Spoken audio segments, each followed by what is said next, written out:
Radhe Radhe everyone, जय तुलसी मैया। Friends, आज की वीडियो में मैं आपको तुलसी जी की विवाह की व्रत कथा सुनाऊंगी।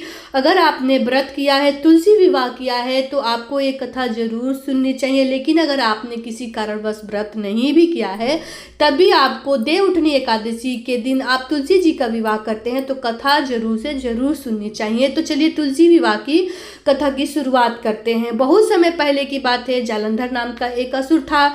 जालंधर बहुत ही पराक्रमी था, लेकिन बहुत ज़्यादा क्रूर था। जालंधर का मुख्य जो काम था वो ब्राह्मणों को परेशान करना, जीव हत्या करना और धर्म कर्म में जो भी काम है उसमें विघ्न डालना होता था। देवता तक जालंधर से बहुत ज़्यादा परेशान हो गए थे। जब सब जगह त्राहिमाम त्राहिमाम हो रहा था तो सारे देवता इकट्ठा होकर भगवान विष्णु के पास पहुंचे और भगवान विष्णु से प्रार्थना करने लगे कि हे जालंधर नाम की इस मुसीबत से आप बचाइए प्रभु।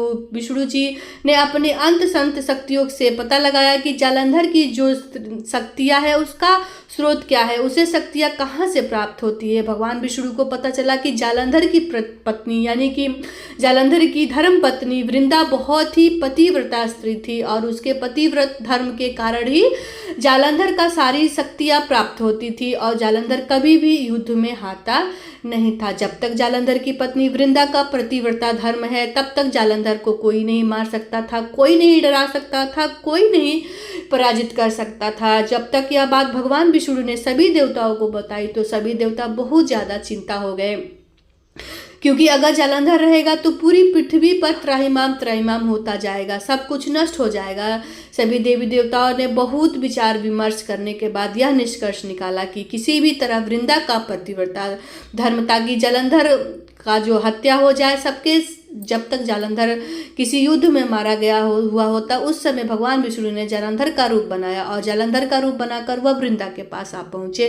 कहने का मतलब कि सभी देवी देवताओं ने मिलकर ये योजना बनाई कि वृंदा की जो पतिव्रता धर्म है वो किसी तरह से टूटेगा, तब जाके जालंधर का नाश हो पाएगा।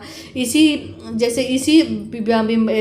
विस्मर्त में उन्होंने तय किया और जो विष्णु जी थे वो जालंधर का रूप बनाकर वृंदा के पास आ पहुँचे। वृंदा ने सोचा कि उनके पति युद्ध से विजय होकर आए हैं तो वृंदा अपने पति का तिलक और आरती करने के लिए द्वार पर पहुंची। भगवान विष्णु ने वृंदा को स्पर्श किया और उससे वृंदा का जो पतिव्रत धर्म था या फिर कहिए कि उसका पतिव्रत भंग हो गया।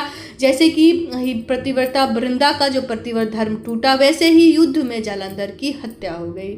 ये कहा जाता है कि ये सब न देवी देवताओं ने मिलकर ये सारी योजना बनाई तो कि वृंदा का प्रतिव्रत धर्म टूटा वैसे ही युद्ध में जालंधर की हत्या हो गई। और जब पतिव्रता धर्म वृंदा को यह पता चला तो वृंदा को बहुत ज़्यादा दुख हुआ। दुखी होकर वृंदा ने भगवान विष्णु जी को श्राप दिया कि जिस तरह से मुझे छल से आपने हर लिया है उसी तरह आपकी पत्नी को भी छल से हरा जाएगा और आपको भी वही वियोग प्राप्त होगा। वृंदा ने वहीं पर अपने आप को अग्नि में समर्पित करके अपने आप को भस्म किया और वृंदा सती हो गई। वृंदा की राख से तुलसी का पौधा उत्पन्न हुआ। भगवान विष्णु को भी वृंदा के साथ किए हुए छल की वजह से बहुत ज़्यादा दुख हुआ। भगवान विष्णु ने वृंदा को आशीर्वाद दिया कि देव उठनी एकादशी के दिन से ही सभी मनुष्य तुलसी का विवाह भगवान विष्णु के स्वरूप शालिग्राम जी से कराया जाए, क्योंकि जब वृंदा ने श्राप दिया विष्णु जी को कि तुम काले हो जाएंगे, जैसे तुम्हारा मन है उस तरह से तुम्हारी छवि जो है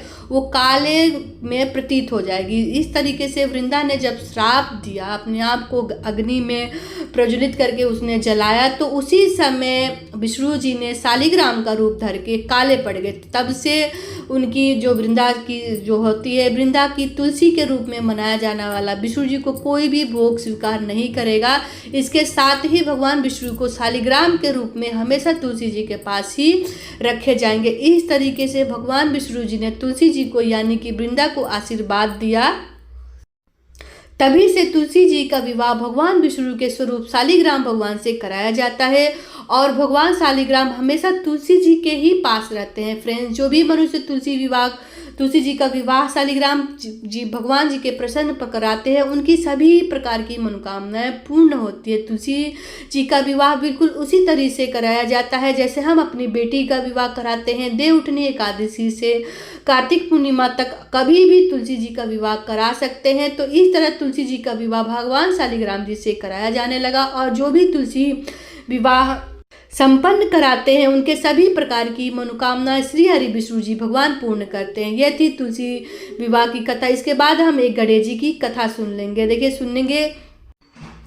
एक गांव में एक बुढ़िया रहती थी। बुढ़िया को बहुत दिखाई नहीं देता था, अंधी थी, लेकिन वह रोजाना गणेश जी का पूजन करती थी। बुढ़िया की पूजा से प्रसन्न होकर गणेश जी बुढ़िया के सामने प्रकट हुए और बोले कि बुढ़िया माई, मैं तुम्हारी पूजा बहुत प्रसन्न से हूँ। जो तुम वरदान मांगना चाहती हो वो वरदान मांग लो, तुम मांग सकती हो। बूढ़ी माई ने कहा भगवान मैं तो वरदान मांगना नहीं चाहती। जब तब गणेश जी बोले तुम अपने बेटे और बहू नाती पोते के लिए रिश्तेदार अपने पूछ लो कि तुम्हें क्या चाहिए, पूछ कर विचार करके मांग लेना, कल फिर मैं आऊँगा। यह कहकर गणेश जी अंतर्ध्यान हो गए। बुढ़िया ने अपने बेटे से पूछा। बेटा ने कहा बेटे से मांग क्या मांगना चाहती है। तो बेटा ने कहा माँ बहुत सारा धन मांग ले, तेरी सातों पीढ़ियां बैठकर खाएंगी। फिर बुढ़िया ने अपनी बहू से पूछा कि बहू ने क्या मांगू। तो बूढ़ी माई ने बहू बोली कि माँ क्या करोगी धन का, सबसे बड़ा धन तो नाती पोता है, आप पोता मांग लो। फिर बुढ़िया ने अपने पड़ोसन से पूछा कि मुझे क्या मांगना चाहिए।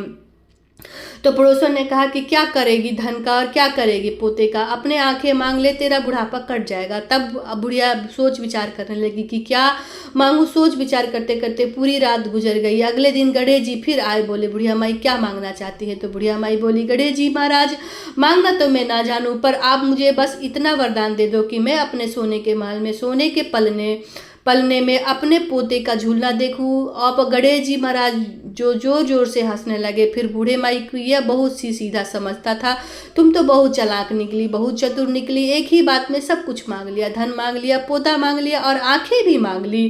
गणेश जी महाराज ने बुढ़िया की सारी इच्छाएं पूरी कर दी कि पास बहुत सारा धन हो गया, पोता हो गया, बुढ़िया की आंखें मिल गई। गणेश जी महाराज जैसे बुढ़िया माई के साथ किया वैसे सबके साथ करना, सबके घर में अन्न धन को भर देना। ये थी गणेश जी की कहानी। तुलसी विवाह की कथा आपको पूर्ण करके कैसे लगी कमेंट में ज़रूर बताइएगा। आशा करती हूँ कि कथा आपको पसंद आई होगी, पूरी समझ में आई होगी। तो वीडियो को लाइक कर दीजिएगा, चैनल पर नए हैं तो चैनल को सब्सक्राइब कर दीजिएगा। कमेंट बॉक्स में जय तुलसी मैया जरूर लिखिएगा। मिलती हूँ दूसरी वीडियो में। राधे राधे। वीडियो देखने के लिए बहुत बहुत धन्यवाद।